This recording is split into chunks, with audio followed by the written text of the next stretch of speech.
So what brought you in graffiti to? I got into graffiti when I was about 14, so kind of 26, 27 years ago. And kind of electro and breakdancing and graffiti came over to England around that time with the documentary Subway Art, Style Wars rather, and the book Subway Art. And I wanted to be part of this gang of kids that were kind of breakdancing and doing graffiti, and I couldn't breakdance. And I quite liked running away and not getting caught. And I had a vague interest in art, so graffiti kind of appealed to me. And I started doing it then, and I haven't stopped doing it since. Okay, so what was the atmosphere in London those days?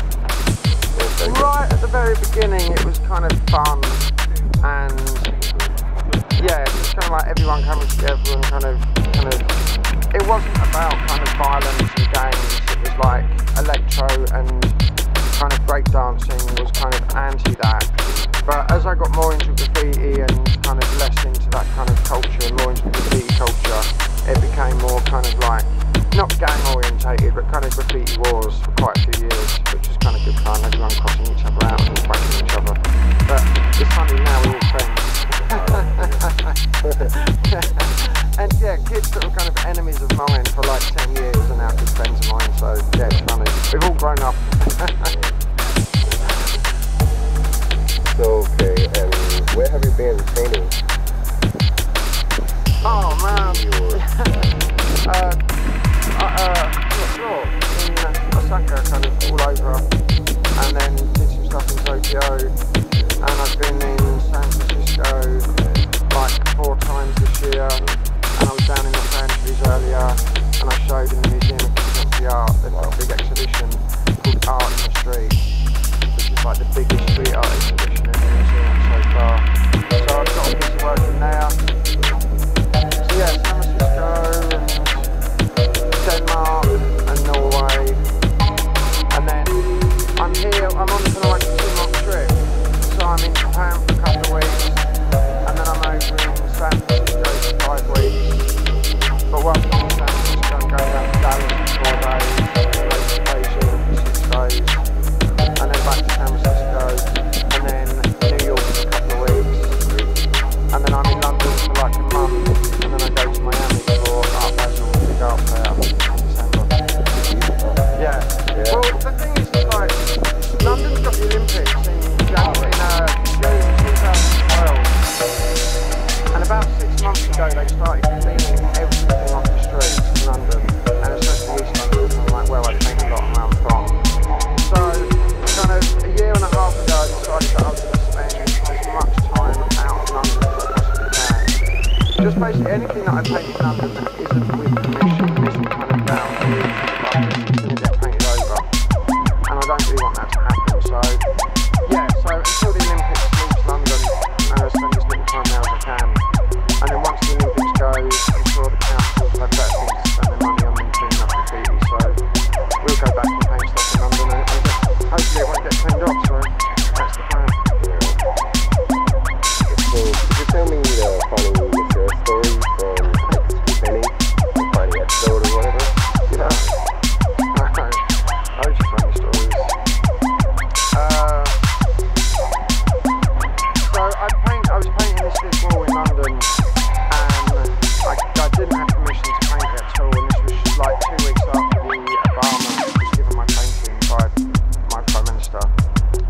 So I've been in the newspapers quite a lot, and I was painting this big wall Sunday morning without permission, and I was there with my stencils, and the police turned up, and they said, "Have you got permission to do this?" And I was like, yeah, I've got permission. I said, "It's a funny story actually." I said, "I came down here a few weeks ago and asked for permission, and the guy that owned the wall was like, no, I'm sorry, I'm not interested."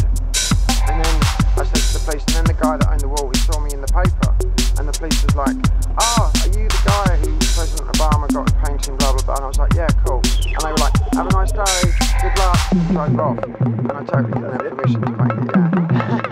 Just because I've been in the newspapers. I think it's going to be the last question. What do you think about the riot in London that happened recently? But it was weird because, like, I got back from San Francisco like 10 days before I came here. And I had so much stuff to do that I was just in my studio, working. And I've just moved into a new flat. So the girl that I was living with picked me up from the studio and we went home, and it was like 3 o'clock in the morning, and she'd been to London that day and she was going to go and see a friend of ours.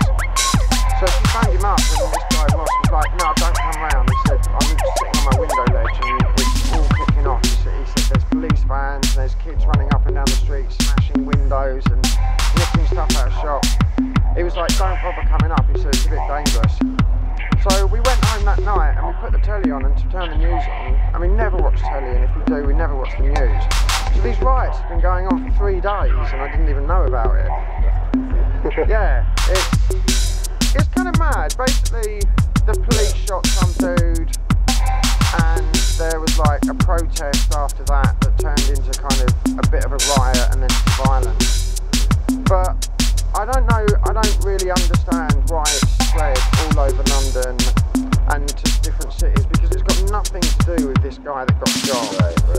And I think it's got more to do with the fact that the kids are on summer holidays and it's hot and there's nothing for them to do and they're just going a bit mad. Yeah, summer holidays, send the kids back to school. Make them all go in the army, that will stop it. But yeah, it's funny, you know, lots of people I know kind of sort of like 10 years younger than me have never had rights in their lifetime. Yeah, it's kind of funny. Yeah, it has its quite a lot, but not so much in England. So yeah, it's funny.